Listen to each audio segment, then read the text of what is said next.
안녕하십니까. 옥석을 가릴 줄 모르는 우리들의 잘못, 역사와 후손에 대해 떳떳이 못한 일에 대해 생각해 보겠습니다. 대한민국을 5,000년 가난에서 해방시킨 영웅 박정희는 독재자로 낙인 찍어버리고 반듯한 기념관이나 동상 하나 세우지 못하게 하거나 세우지도 않았습니다.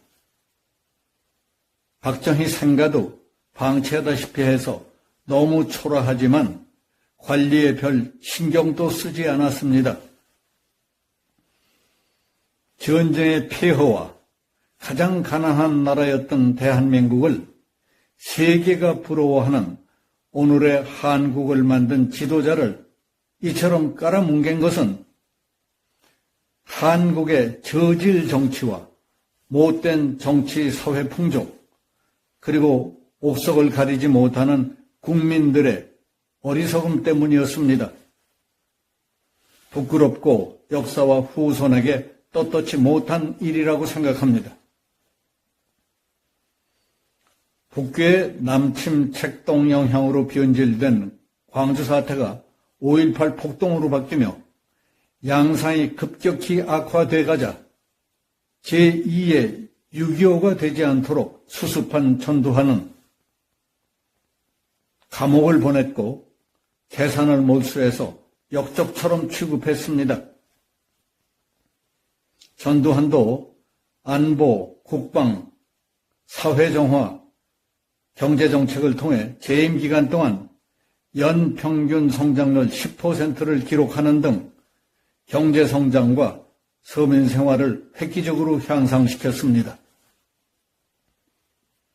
그러나 돌아간 뒤 6월마저 갈 곳이 없어 아직도 유가족들이 사는 집 장롱 속에 유고를 모시고 있답니다. 북방 외교의 선구자 노태우도 감옥을 갔고 전 재산을 빼앗겼습니다. 그 역시 국립묘지에 못 갔습니다. 그는 분당, 일산 등 주택 200만 호 건설로 주택난을 해결했습니다. 그리고 88 서울올림픽을 성공적으로 치고 국격을 높였습니다. 4대강과 청계천 개발, 대중교통수단의 획기적인 선진화를 이룩한 이명박도 감옥 보내고 재산을 빼앗았습니다. 박근혜에게는 없는 죄를 만들어 씌워 탄핵, 파면시켰습니다. 그리고 감옥살이도 모자라 사는 집까지 빼앗고 빈 털터리로 만들었습니다. 박근혜는 재임 중 통진당 해산, 이석기 검거, 개성공단 폐쇄, 대북송금 중단, 김정은 암살부대 창설, 잠수함 사령부 창설, 전시작전권 무기한 연기, 미사일 사거리 연장, 핵연료 재처리 승인, 사드 배치, 그리고 전교조 법외 노조 처리, 노령연금 시행, 공무원연금 개혁, 코레일 개혁 등 인기나 표를 의식하는 정치인이라면 누구도 하지 않을 문제들을 중점적으로 해결했습니다. 그런가 하면 북한에 4억 5천만 달러라는 거액을 갖다 바치고 김정일과의 정상회담을 성사시킨 김대중은 마치 그가 민주화의 화신인 것 같이 전국에 수십 개의 기념관과 동상을 세우고 좌익들이 참배하도록 만들어 놓았습니다. 재임 기간 동안 뇌물받은 혐의로 수사를 받던 노무현은 부엉이 바위에서 투신 사망했지만 자살인지 타살인지도 명확히 밝혀지지 않은 채 고향 봉화마을을 성지화해놓고 좌익들의 정치적 결집 무대로 이용하고 있습니다.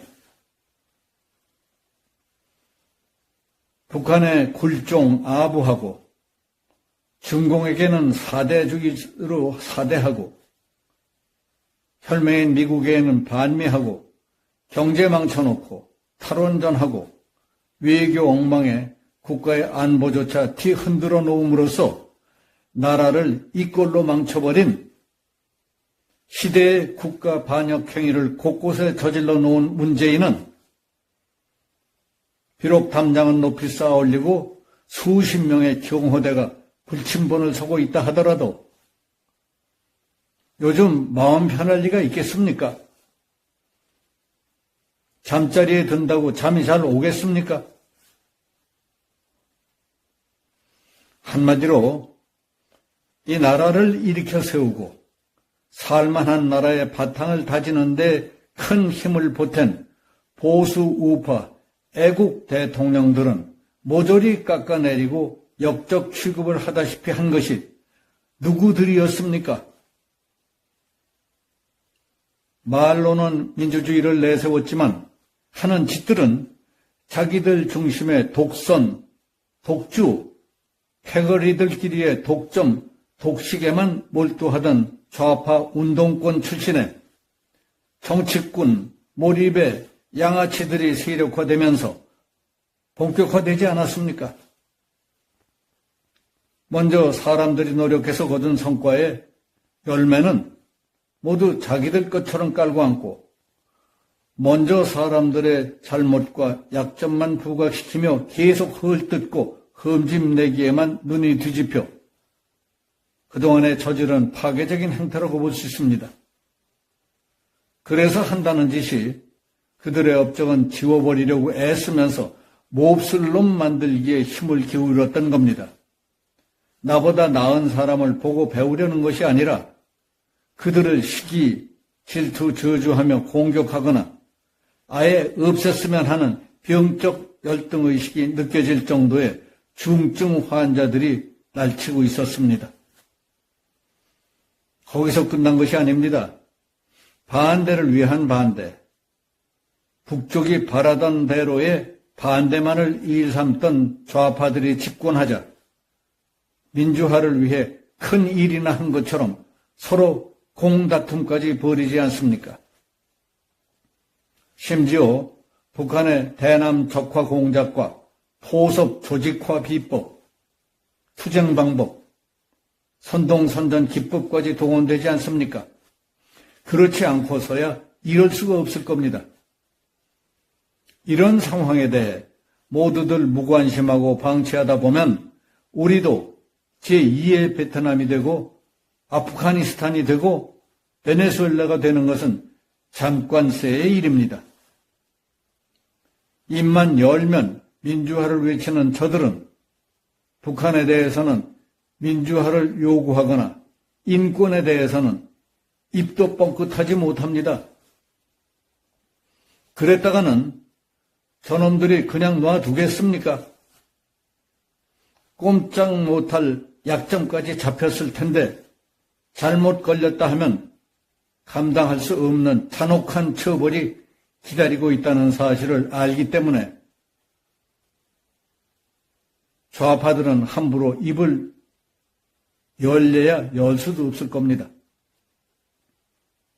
저들에게 포섭을 당했거나 어쩌다 걸려들었는지는 모르지만은 발목을 붙잡힌 이상 꼼짝없이 지령대로 움직일 수밖에 없는 불쌍한 노예들이며 꼭두각시 드릴 뿐입니다. 요즘 속속 드러나고 있는 그들의 비리와 부패, 적폐를 보면 나라를 팔아 세금을 빼먹고 국고를 털어 국민 세뇌시키고 국민을 공짜병에 걸리게 만들고 있습니다. 우리는 저들에게 오염된 악마의 화신을 볼 때마다 끓어오르는 적개심과 분노를 참을 수 없습니다. 대선까지 출마했던 정당 대표라는 놈이 저질러 놓은 부정, 부패, 비리, 거짓말과 뻔뻔스럽고 당당한 척하는 가증스러운 모습을 보며 매일 부글부글 끓는다는 사람들이 많습니다. 저렇게 썩어 문드러지고 역겨운 냄새가 진동하는 인간 쓰레기들은 하루빨리 정상적인 사람과 격리시켜야 합니다. 썩은 것과 성한 것이 섞이면 삽시간에 몽땅 다 썩어버리게 됩니다. 옥석을 가려 뽑지 못한 우리가 또다시 잘못한다면 역사와 후대들에게 씻을 수 없는 죄를 짓는 것입니다. 여기서 마치겠습니다. 감사합니다.